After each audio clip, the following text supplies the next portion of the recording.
Fireball sweet potato slab pie? Yes, please. Hello, friends. It has been a baking marathon day for me today, and I'm going to start yet another project. I'm pushing the limits. I've got a deadline. I've got a pie to make. So, hi, my name is Angela, the Inquisitive Farm Wife, and if you're new to my channel, welcome, and if you're a longtime viewer, welcome back. Always good to have you here with me on whatever adventure we're going to go on. And today we are doing Thanksgiving pies. Thanks to my friend Carrie over at My Table of Three. She is hosting her annual Thanksgiving pies collaboration celebration. There is a group of us for the first 2 weeks of November. We're going to be putting out yummy, delicious pies to inspire you for something different to put on your dessert table this Thanksgiving. I had originally found a recipe for fireball pumpkin pie, and I have decided to switch that up because we've all seen pumpkin pies in various ways. And I thought, you know what else is really good this time of year? A sweet potato pie. Did you hear that, Seal? Oh, that is the most wonderful noise when you are a canner. And I was digging in my freezer. You know what? We do these things like canning and freezing, and we need to use the stuff that we have.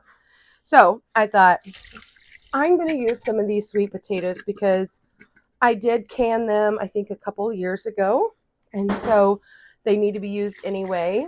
And sweet potato just, I don't know. I think that's going to be something fun and different. And we're still going to add that special twist to it. This is just a plain sweet potato that was canned in water. Nothing special, no sugar or anything like that. That could be used any way we want. So I will make a puree out of it after it is drained. And I don't know when I'm going to come back to this. I'm probably going to actually let this drain maybe even a couple of hours because I learned my lesson when I made a sweet potato gnocchi. I have a video on that somewhere. That I didn't let it drain long enough, and there was just too much liquid in it, and I didn't like that, and it made too much of a liquid puree. So I know that these are going to need some time, so I am going to leave this, and we'll be back whenever I get an opportunity, because today is a busy day doing all sorts of projects. And if you can hear the noise, I'm also babysitting. So we'll see you soon. Friends, I am back. It is the next evening. It has been a very long time.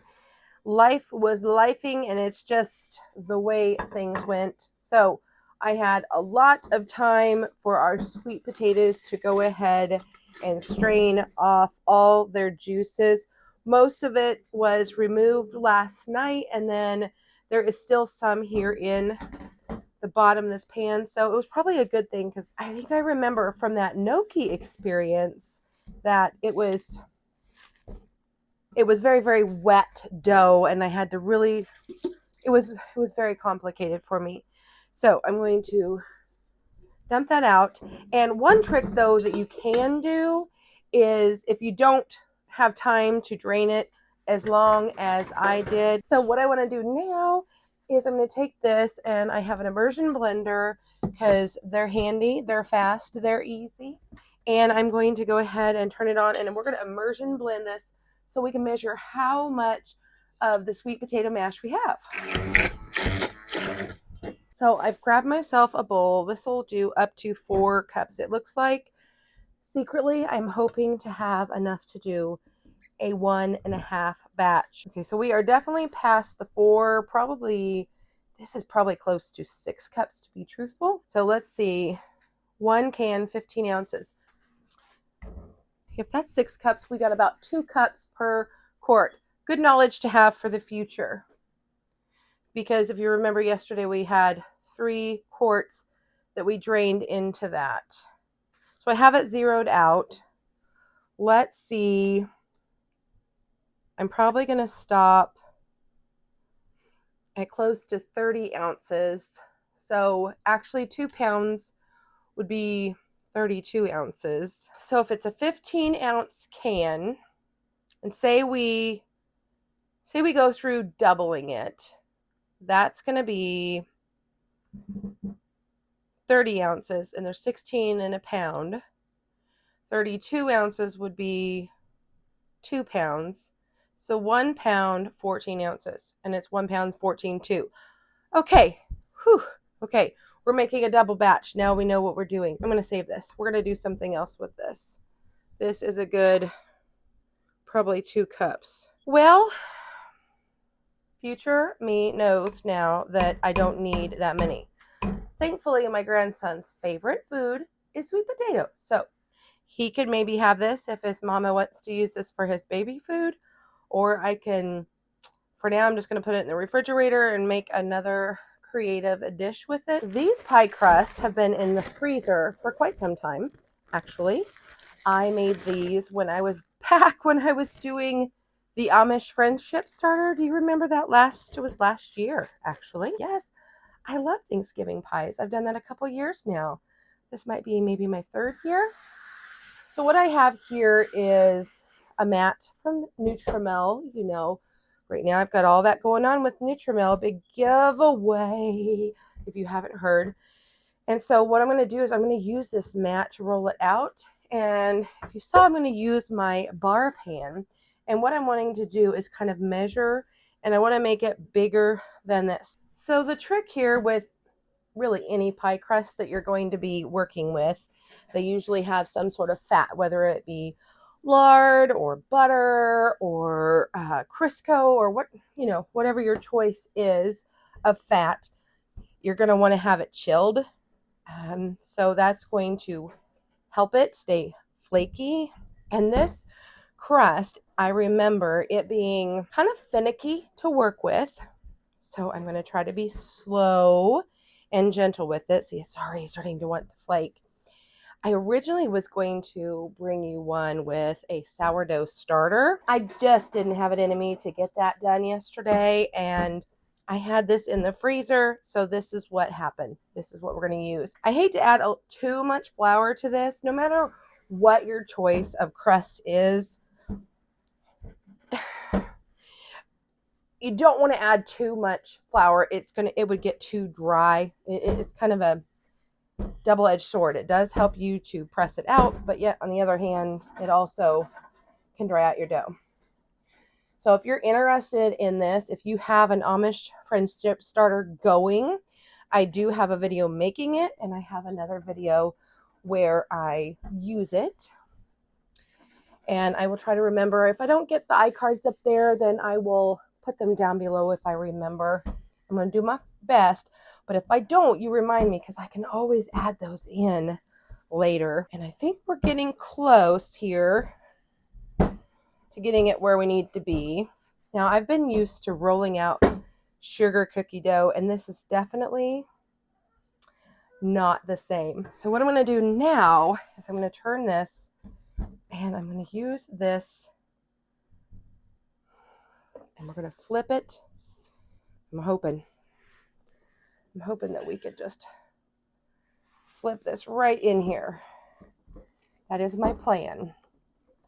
I need another set of hands. I should have rolled this up like you would a pie crust and done it that way. But I am the inquisitive farm wife. And so I have to see, just how far we can push those limits, right? We did it.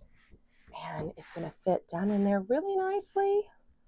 I'm pretty excited. Oh, there's the oven. It's preheating. I don't think I told you. The oven will need to be preheated to, I believe it's 425 degrees. Now it's up to you if you want to have like a fluted edge or whatever, but this particular pie crust, it doesn't lend for that. It's almost better as one of those pie crusts that you just kind of press in the pan, even chilled. I have had kind of difficulty working with it. And I think that this amount of dough was just about perfect for this pan. Typically, if I was using, the rollout kind that you would get from the store, no shame in that game, I would say use a half sheet pan. And this is just like right between, it's like between a half and a quarter sheet pan is what I have found that these bar pans are probably equal to. I think I'm going to par bake it I think I'll be happier if I do. So I'm going to put in just some parchment paper. And I've got my pie beans. What are pie beans? Well, they're the cheap, the poor man's pie weights. So when I first started making pies, I didn't even know about pie weights. I didn't even know it was a thing. I was like, what, huh? Yeah, I didn't know. So I read that you can take beans, and these are very loved beans. I've used them for years, and that you can bake them with the pie crust to do what's called a blind bake. And then I will put this in the oven for maybe 15 minutes, and then we'll see what it looks like. And we may pull this off and bake it another 15 minutes. But like I said, you got to really watch. You got to really watch this crust. So I have some of these that Carrie, our hostess over at My Table of Three, gifted me one year. And I thought that was so sweet of her. She's such a good friend. She is just kind of getting back into the YouTube swing. She took a break, as we all sometimes need to do, and she is back at it. And I'm going to experiment and see, I think I can, if we can use this. Okay, let go and let's see what happens. No. So instead, I'm going to take this parchment paper and I'm going to put over the top of it and see if that will help. You just have to laugh. When you're tired like this, you just have to laugh at yourself. Okay, a little more liquid has come off of this, so we're going to go ahead and pour that off. And then let's see, we'll need a total of 4 large eggs. So 1. And no, I didn't bring my other bowl to check, so we are just making sure we're trying not to hit any get any shells in here. Okay, we did it. We also need, okay, our pumpkin, and we need, it says about a cup, so I am not putting 2 cups of half and half or cream, or for me I just use whole milk. I'm not doing that. I feel like a cup and a half is going to be plenty because there's so much liquid in here. So I'm not going to put that full amount in there. Okay, friends. I poured out between 1.5 and 1 2/3 cup out of my jug. Oh no, low power mode. So this is a taste to home recipe that I'm altering, just so you know, because I probably didn't even mention that too. So in my kitchen, recipes are a guide. I never follow them exactly. I always put my own unique little twist on them. So welcome if you're new here, and buckle up because it's always going to be a bumpy ride. We need sugar. Okay, 3/4 cup of sugar. This is a 1/4 cup. So we're going to do this 6 times because we're doubling it. So 2, 3, I know it's a lot of sugar. 4, 5, and 6. If you're new here, I buy my flour, my sugar, baking things all in bulk because I do a lot of baking for other households than mine. So in order to keep my prices reasonable, I try to buy in bulk and save on that end for my customers. And 1/4 cup of brown sugar. So again, we'll do this twice. Boom. Boom.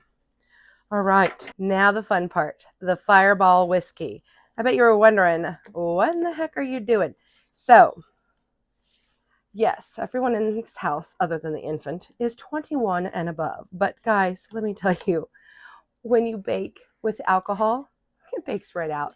So like your homemade vanillas and things that you make with vodka or rum or whatever you choose, whatever your choice is, it all bakes out. And it just leaves you with the flavor that's left behind. And so this is just going to have a unique and distinct cinnamony flavor to it. I'm trying to get that egg incorporated in this really well. And I'm just making a mess. I'm just splattering myself all over in the face. Let's get a whisk. Oh, much, much better.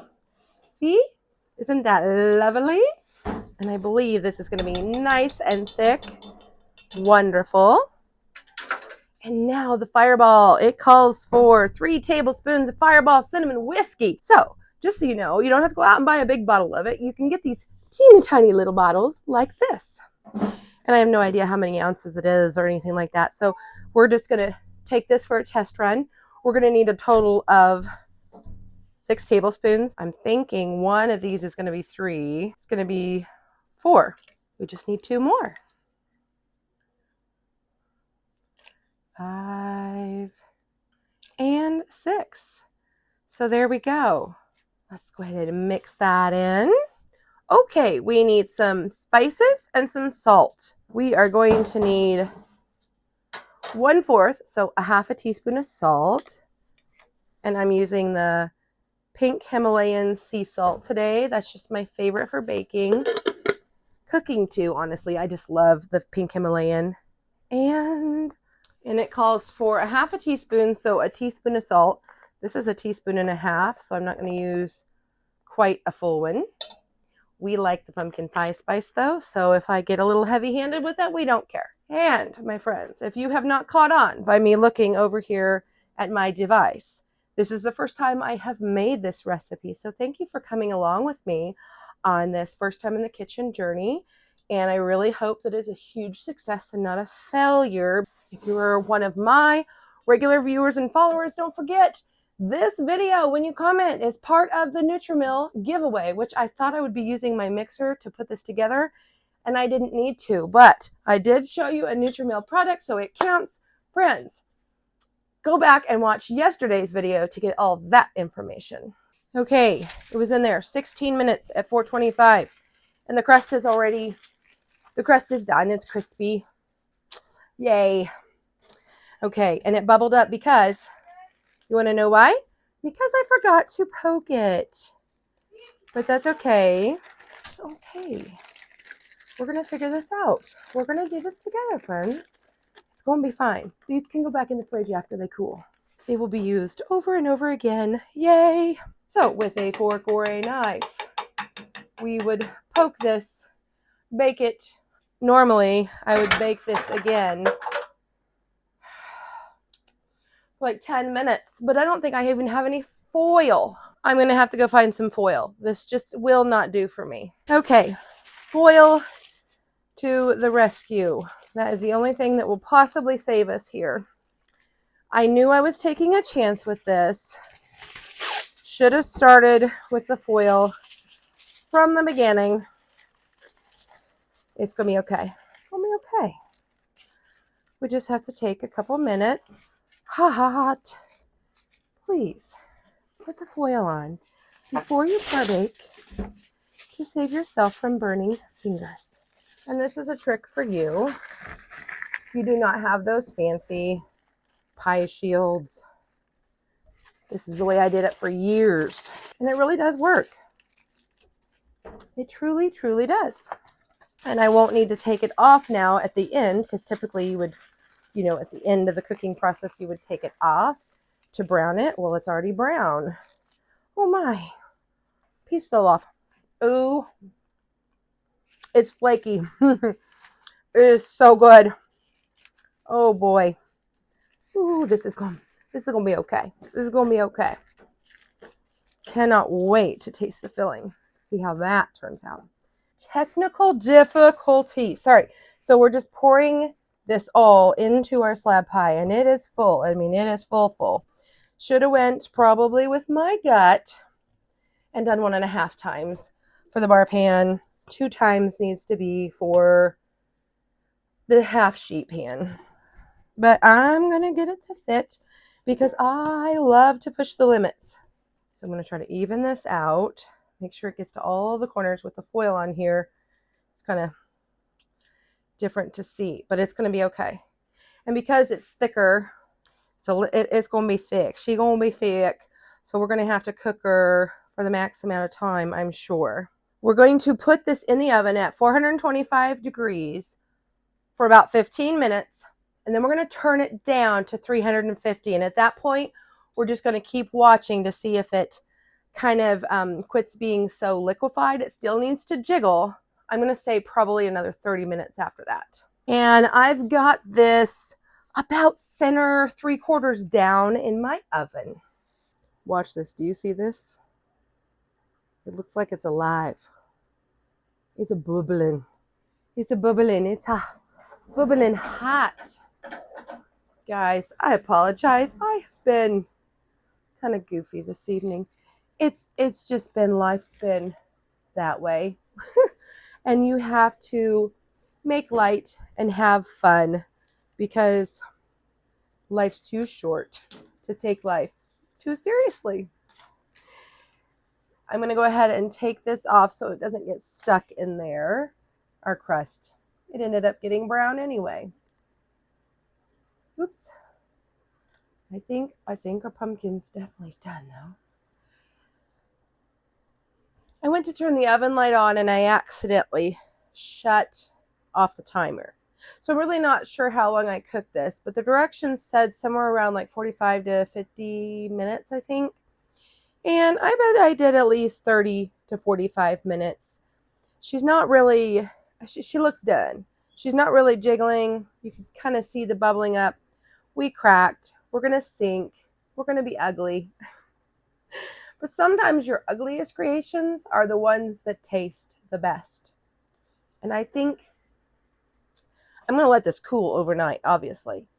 But I don't know that I'm going to have a chance before it's time to get to editing to get you a picture, maybe a picture, but I don't know about a taste test. So I'm going to grab a spoon, and I have got, what we need to know about is the filling anyway, right? Because I've tasted the crust. We tasted it earlier. So I'm just going to kind of pick off some of this that was attached to that. Oh, wait a second. I think to help cool it off, we're going to have to put a little whipped topping on there. I mean, it's hot out of the oven. It's for my safety. What is your pumpkin or sweet potato pie ratio to whipped topping? Let me know down below. So here it is. Can you see the texture? This should definitely firm up and make for a lovely slab pie. Let's go ahead and give it a taste. Ooh, that's really good.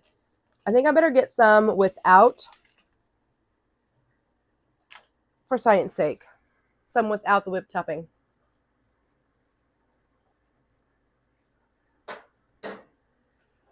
If it wasn't in the title of the recipe, I would not know that it had Fireball in it, but it almost gave it this